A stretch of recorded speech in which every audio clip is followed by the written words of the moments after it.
Oscar de la Hoya, next live.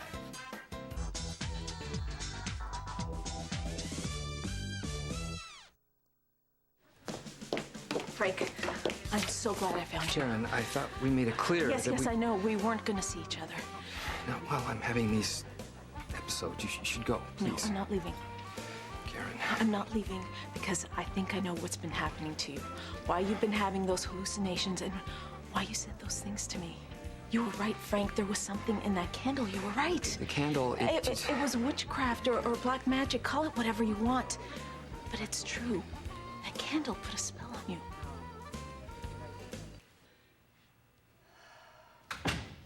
Lucy, Oh, hey, I'm down here.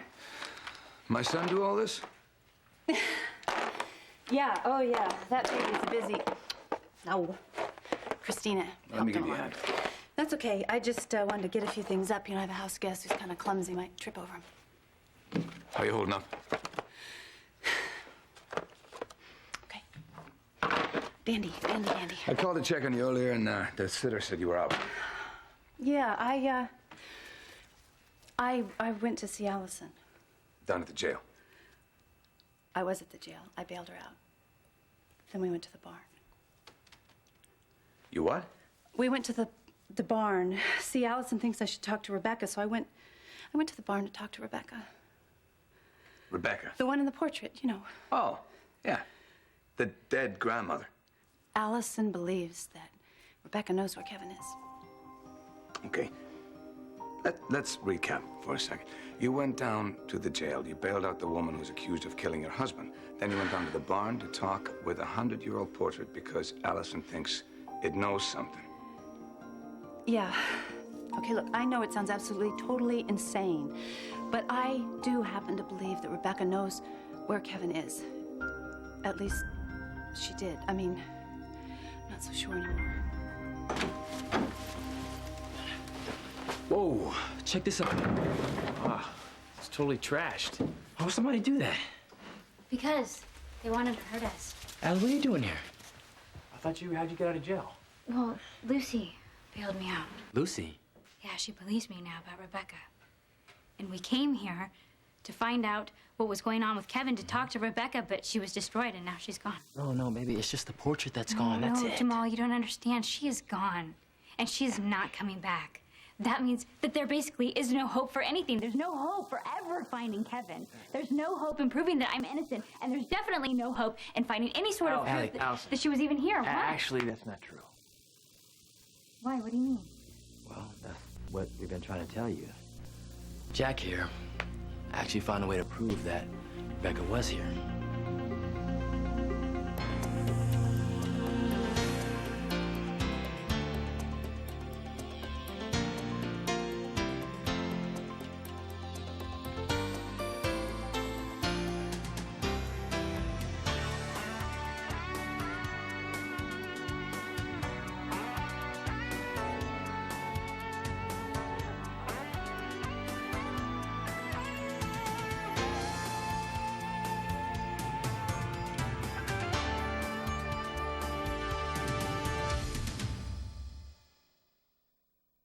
What do you mean you have proof? What kind of proof? Allison, we have pictures. Pictures? Huh? You guys, I'm sorry, but what good are pictures gonna do? She disappears 2 seconds after you try and develop No, them. we actually beat her to the punch. Polaroids. Yeah. We got shots of Rebecca on the film before she faded away. But you actually have pictures of her? Clear as day. We actually have more than that, too. What do you mean? Okay, we laid out these pictures. Okay, and it kind of told a story, a sequence of events that actually happened to Rebecca back then. Right, and what happened to Rebecca is exactly what's been happening to you. See? And it follows what happened with you and Kevin. Wait, follows how? That's the not-so-good part. Yeah. Why? Well, the last picture that we have is of Rebecca wearing a blood-stained apron, holding the minister's bloody shirt, the same guy she was accused of killing. Now, you don't need to see these out. No, just hang on. I do.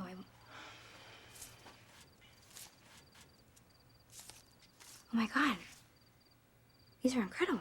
Yeah, Allison, we really think we're onto something here. That's why we came back to the barn to take more pictures, to see how this thing ends. Right, we were thinking if Rebecca murdered the minister in the same place that Kevin was last seen, then maybe she murdered Kevin. No, not if It's a story that she told me. Okay, now what's that story? The story of what actually happened to Reverend Lodge. What, that she did kill him? No. See, that's just the thing. She said she never did kill him. She said that they were close, that they were friends, that they were actually really close. Okay, well, maybe you better tell us this story. Okay, listen, it's kind of long. Okay, there was Reverend Lodge, Horatio Lodge, the minister that she was accused of killing. He was engaged to be married. He was actually engaged to the mayor's daughter. It was all set up, everything was ready to go, but he fell in love with another woman, someone who wasn't very respectable or whatever. Okay, and what happened to him? Well, he went to Rebecca and he totally poured his heart out to her about everything that was going on and how unhappy he was. And then what? She put the brother out of his misery? No. She came up with an idea to make it look like he had died. What? That isn't... Why would she do that? That doesn't So make any that sense. he could run off with his lover and that he wouldn't bring shame to his family and his supposed-to-be wife. But little did she know that she was going to get framed for his murder. So, how come you didn't tell anybody all of this? Well, Jamal, I mean, you guys, nobody believed me about anything. Why would they believe me about any of this? Okay, so how do you know what Rebecca told you is even true? Because you said it yourself. I'm sort of living my own version of Rebecca's life in these photos. And if the next photo is what I think it should be, then it will prove that she's innocent. And you too. So let's get on it then. Wow, this is gonna be good. See, come here. You know, you guys, you're really incredible for coming all the way down here and doing all of this. Don't worry about it. Listen, if you need a place to stay, I mean, just somewhere to crash. You know, you No, can- thank you.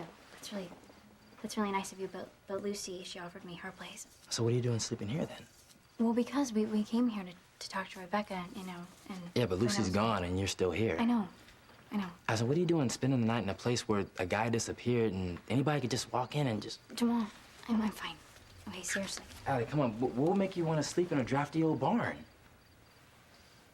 Hello? What are you looking at? Allie, come Nothing. on. Jamal, don't worry about it.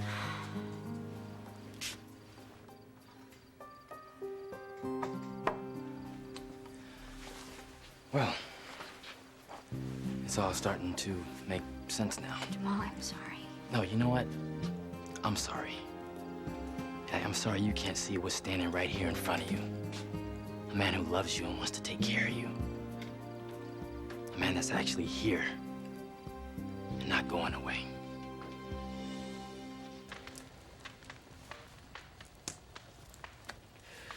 So, I owe you big time. Hey, it was nothing. No, really, I mean, you find me out in the middle of the woods. I scare you half to death. And then I tell you, last thing I remember is something back in 1991. Yeah, well, okay, I admit it was a little weird. Yeah, but then you don't freak out. You know, you just take me in, you feed me, yeah. You must be some kind of angel. No, not me. I'm just really glad I was there. Me too. So, yeah. What now? well, maybe we should think about going to bed. I never said you were crazy. But you're thinking it. I know you want to try to explore every possibility. Of course I do, and I'm going to. Whatever it takes to get Kevin back, that's what I'm gonna do. but you have to admit that talking to a portrait might not be... Okay, it's crazy. Is that what you want to hear? But we both have been through a lot of crazy, strange things together this past year. Or did you just forget that? No, I haven't forgotten that. You have a point. Thank you. But I still think... What? That I am absolutely nuts? that maybe you're grabbing at straws here. I don't think so. I am not. I know you're convinced that Kevin's out there somewhere. He is out But there somewhere. Death is a real thing, Lucy. It's a real thing. And I don't want you putting all your hope and faith into some magical thing. And when it turns out in the end that maybe... What? That maybe what? That maybe my husband, my Doc, is really dead. Is that it? I just realized something. I just realized what this is probably all about. You know, this isn't about you worrying about me or all these strange thoughts I'm having or me wanting my husband back so desperately because I know he is out there waiting for me to find him. This is about you. About me? Yes, about you. Because maybe somehow all this makes it easier for you to not believe that God came down and somehow singled you out or singled Eve out to cause you all this pain, that maybe with somebody else hurting as much, then maybe you don't have to hurt so much.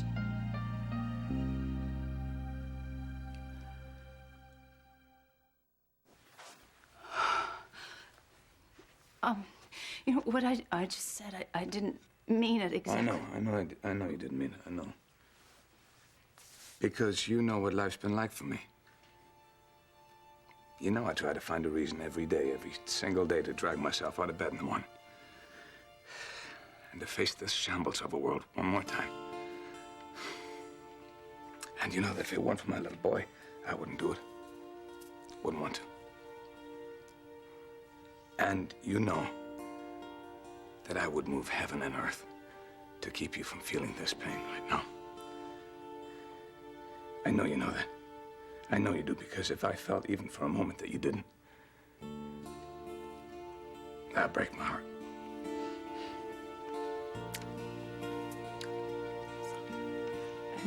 I know that. I'm sorry.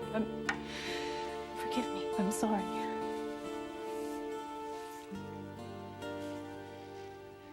Karen, please tell me you're not joking. I'm being serious, Frank. It was the candle all along, just like you said. But how do you know? Because other people have had reactions. The same reaction? Not exactly, just as out of character.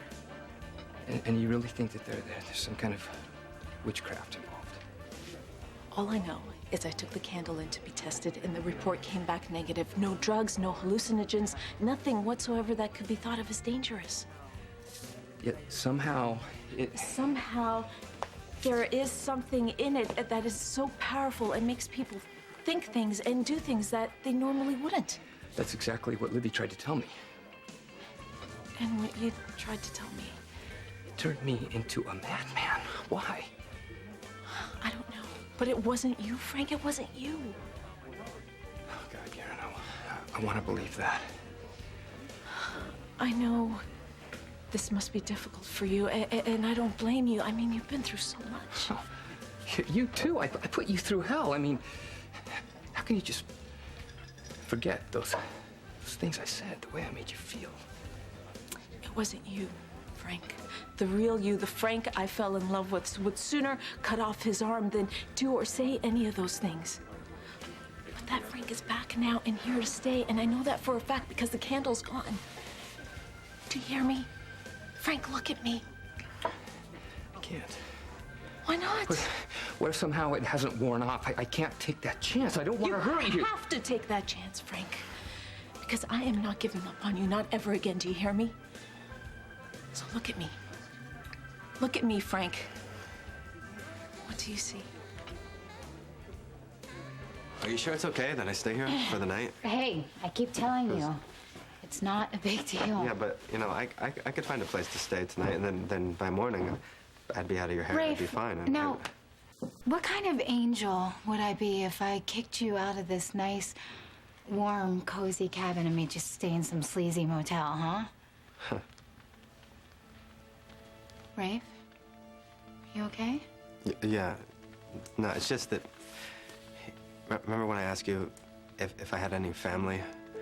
Or, you know, anybody who cares about me, or be worried about me just disappearing? Yeah? Yeah, well, you said that I didn't, that I was basically a loner, and I thought, well, hey, that's me. That's pretty much the way I've lived my whole life. I just was kind of hoping that maybe in the years that I can't seem to recall, maybe that had changed. I guess that it hasn't. Jamal, I really cannot talk about this right now. You mean about Rafe? Yes. Look, I'm not trying to make things harder on you, and I'm not trying to really trash your memories of him or anything like that. I told you I'd even live with memories if you let me, Allie. I know, by marrying you. And Jamal, I already... Look, I know, you're already married, but, I mean, You're not. I mean, not really. It was just like a promise. Yeah, it was a promise. It was a vow that we made to each other to love each other I know. forever. And then Rafe took off because what you guys had never was real. Okay, stop, please. If you really want to help me, please, will you just drop this? Look, I'm sorry, okay? I can't help just wanting to make things right for you and just see you happy, that's all. I know that. And I totally appreciate that. I do. But no pressure. Yeah. Guys, you know, I was just thinking that... Oh, am I interrupting? No. What were you thinking? Okay, I know you believe, okay, that Rebecca was innocent and all. But maybe she did do something. Maybe she did something to Reverend Lodge and to Kevin. I mean, Allison's the only thing that could have happened that night. It is possible, you know? Yeah, okay?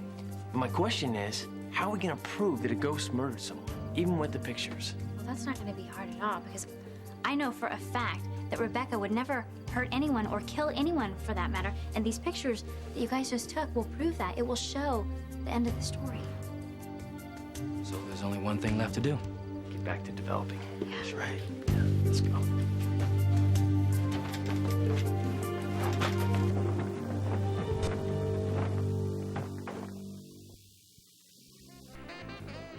What is it, Frank? What do you see? I see you. Just you. Are you sure that's all? Yes. Yes, I see my Karen. My beautiful, beautiful Karen. It's over, Frank. This nightmare is over.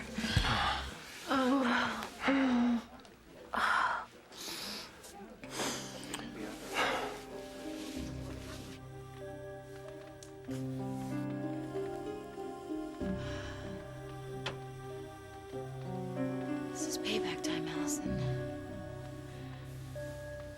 For taking my father and coming between me and Jack. So you're gonna be my little secret, Rafe. My very own little secret.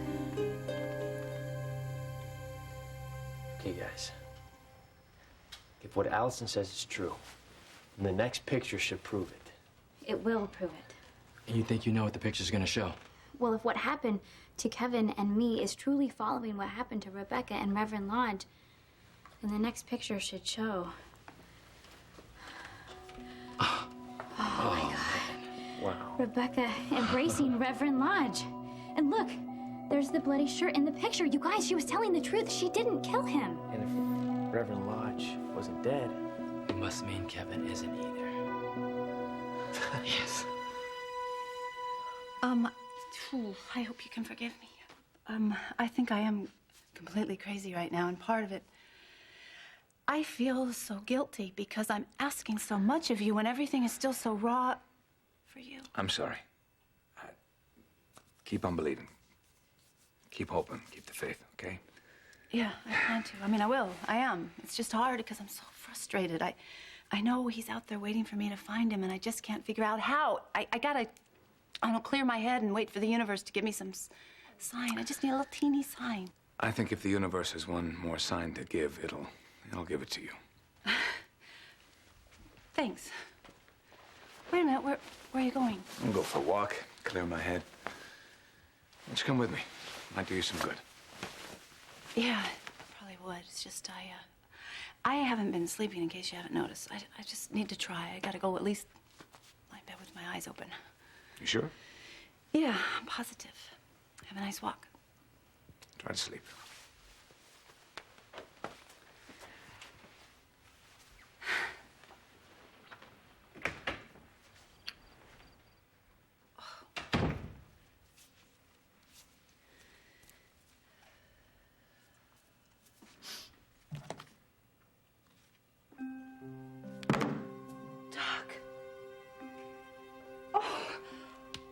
Doc! Oh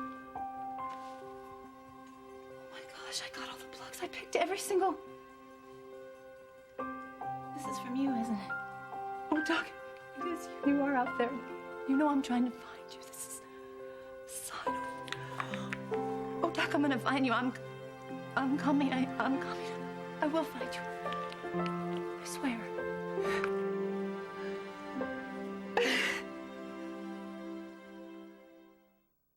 Stay tuned for scenes from the next Port Charles. Superstition. Port Charles. Kate. We have proof that something strange is going on in the barn. Yeah, something that can prove that Allison's innocent. You said you thought I was here to save Allison. Now tell me, why would I want to save a murderer?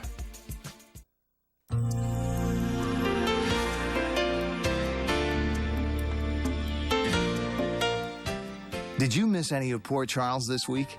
Be there for the SoapNet marathon of all this week's Port Charles episodes, Saturday at 4, followed by Soap Center. Log on to SoapNet.com for your complete SoapNet schedule. SoapNet. Soap watching made easy.